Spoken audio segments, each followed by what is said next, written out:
Alright, guys, real quick, this is very important. Who is God?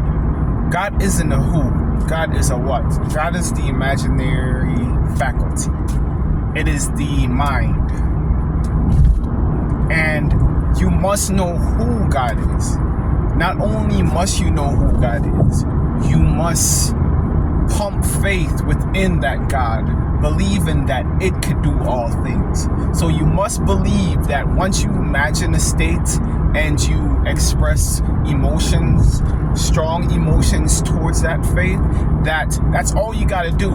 Leave it, and it has the means of generating whatever you imagined and impress upon it.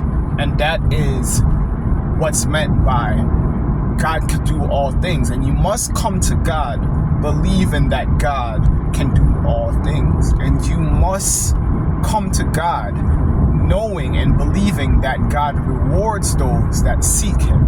So don't get confused when I say Him, because it's not a him. God is not a him, it's a faculty of your mind. And we as human beings all have these hypersensitive faculties of mind that we could conjure up in our mental faculties.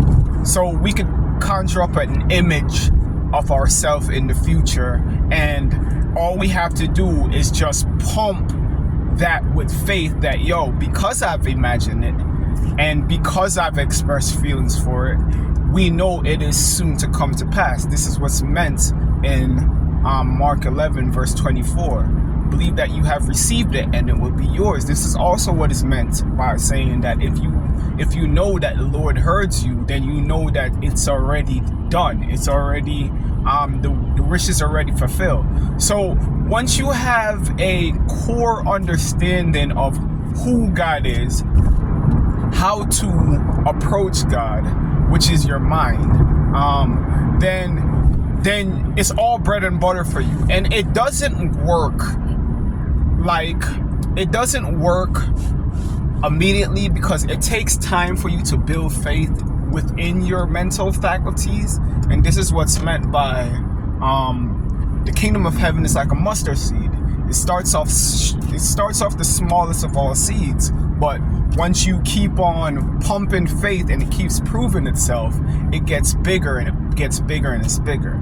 But this is just the imagination, the mental faculties. Once you start accepting that, damn, and it start proving itself, and you're like, damn, that's all I have to do is just depict a picture in my mind or a series in my mind, and then believe that because I have done that and I have evoked emotions towards that it will come to pass. That's all you have to do, and it will come to pass. But oh no, did I just fuck,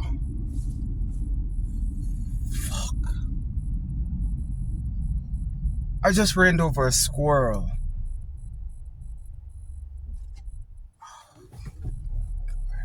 Wonder if that's a freaking sign that, well, nothing happens by accident. But damn, I just ran over a fucking squirrel. What the hell? What is it doing, like running out like that? But anyways, let me finish this, cause not today, devil. Well, negative faculties, doubts, whatever you want to call the devil. But wow, sorry guys. Yeah, you must come to God believing that God could do all things. And seriously, you have to lift your imagination up, like how Moses lifted up the serpent in the sea. I mean, not in the sea, out the wilderness. And this is what's meant by that. Our imagination, we don't look at our imagination as powerful. We don't pump faith into it. So we have to start lifting it up in a way that we look at it as, damn, it is almighty. It is supreme. And once you start doing that, that's when it start getting stronger. It's like a muscle. you exercise it, it proves itself, and it keeps proving itself to the point that you're like, yo, I found I I found him who Moses and the prophets spoke about. I found God. And once you find God, you have to build your faith in God. So once you found that your imagination could do all things, and that your believed mental faculties can do all things, then you start pumping more faith into it. And you start getting more reliant on it. And then you start seeking it for everything. You lost your car keys. Spend 2 minutes. Imagine that you find it. And then you will find it. You understand? And then boom, it proves itself. You found your keys. Okay. Boom, you're late to work. Spend 2 minutes just imagining that everything is going to be all right when you reach at work. You're not going to get in trouble. Things is going to go great. And then you end up going to work and everything is fine. Your boss says, hey, don't worry about that. I'll take that late charge off. Boom, it proves itself. Once it keep proving itself, things just start happening. And this is just how this thing works. Okay, y'all gotta find God, pump faith into it, and remember, it's impossible to please God but through faith. Yeah.